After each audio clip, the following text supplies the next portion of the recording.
In this video, I'm going to show you how you can download images from your slides in Google Slides. So I have here this image on this slide, and I like to go ahead and save it on my computer externally so that I can use it later.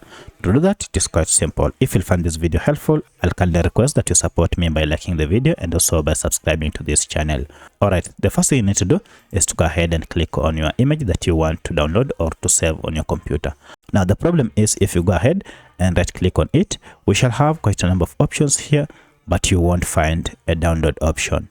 To download it, go ahead and press down shift button on your keyboard and then right click on the image, and you will see we have now this option called save image as. So if you go ahead and click on this, you'll get an option to choose where you want to save it.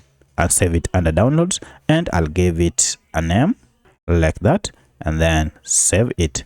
Now if I click on it, you can see I have my image saved externally downloaded on my computer. And now if I open it, you can see here is my image downloaded and saved on my computer.